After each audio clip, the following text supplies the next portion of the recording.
Aqua రంగానికి పూర్వ వైభవం తీసుకొస్తాం. ₹50 కరెంట్ ఇచ్చే బాధ్యత మాది. మళ్ళీ మేము వస్తానే ఈ అక్వా రంగాన్ని అభివృద్ధి చేసి మిమ్మల్ని అన్ని విధాలా ఆదుకుంటాం. రైతుకు ఒకటే హామీ ఇస్తున్నాం. ప్రతి రైతుకు సంవత్సరానికి ఎన్డీఏ ₹20,000 ఆర్థిక సహాయం ఇచ్చే బాధ్యత మాది. అన్నదాతను ఆదుకుంటాం, రైతును రాజు చేస్తాం. మీకు ఏమాత్రం ఇబ్బందులు లేకుండా మిమ్మల్ని ఆదుకునే బాధ్యత మాదని మరొక్కసారి రైతాంగానికి హామీ ఇస్తున్నా. తమ్ముళ్ళు, ఇక్కడ మా తమ్ముళ్ళు ఉన్నారు, యువత. ఒక్క విషయం, యువత మాట్లాడే మునుపు నేను ఒక విషయం చెప్పాలి మీ అందరికీ. తమ్ముళ్ళు, ఈరోజు మేము 3 పార్టీలు కలిసి ఇక్కడికి వచ్చాం, అవునా కాదా? ఎవరి కోసం అని నేను మిమ్మల్ని అడుగుతున్నా. ఒక పక్క చూస్తే పవన్ కళ్యాణ్ గారు రాష్ట్రం అంటే ఒక అభిమానం ఉండే నాయకుడు, పేదవాళ్ళకు అండగా ఉండాలనే ఆలోచనతో వచ్చిన వ్యక్తి. రాజకీయాలంటే వ్యాపారం కాదు, సేవాభావం అని చాటి చెప్పిన వ్యక్తి పవన్ కళ్యాణ్ గారు. ఇక్కడ మా జన సైనికులు ఉన్నారు, ఉత్సాహంగా ఉన్నారు.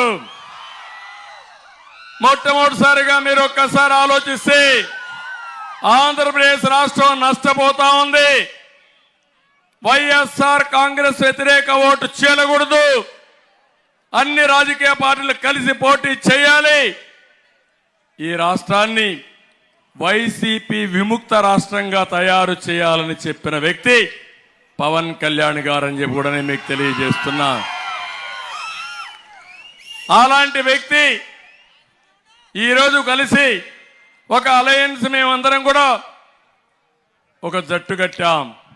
రెండోది నరేంద్ర మోడీ గారు ఈ రాష్ట్రాన్ని, ఈ దేశాన్ని ప్రపంచ దేశాల్లో ఒక అగ్రదేశంగా తయారు చేయాలని అనేక కార్యక్రమాలకు రూపకల్పన కల్పించిన వ్యక్తి నరేంద్ర మోడీ గారు. ఈరోజు నేను మొన్న కూడా చెప్పాను, 2047కి భారతదేశం నెంబర్ 1 దేశంగా తయారవుతుంది. ప్రపంచంలో ఉండే భారతీయులు నెంబర్ 1గా తయారవుతారు. అది సాధ్యం నరేంద్ర మోడీ గారి నాయకత్వంలో అని చెప్పి నేను మీకు తెలియజేస్తున్నా. అందుకే ఈరోజు బీజేపీ కేంద్రంలో ఉంది. ఎవ్వరికి అనుమానం అవసరం లేదు. మళ్ళీ వచ్చేది ఎన్డీఏ గవర్నమెంటే కేంద్రంలో. 400 సీట్లు ఎక్కడ వస్తాయి? మన ఆలోచన 160+ ఇక్కడ రావాలి. 24 పార్లమెంట్లు గెలవాలి. అప్పుడే మన అభివృద్ధి జరుగుతుంది. తమ్ముళ్ళు, నష్టపోయిన రాష్ట్రం 13 లక్షల కోట్ల రూపాయల అప్పు తెచ్చాడు. మన నెత్తిన అప్పుల కుంపటి ఉంది. నేను ఒకటి అడుగుతున్నా మిమ్మల్ని, మీ ఇంటి పైన ట్యాంక్ ఉంటుంది. ట్యాంకులో నీళ్లుంటే కొళాయిలో నీళ్లు వస్తాయి, అంతేనా?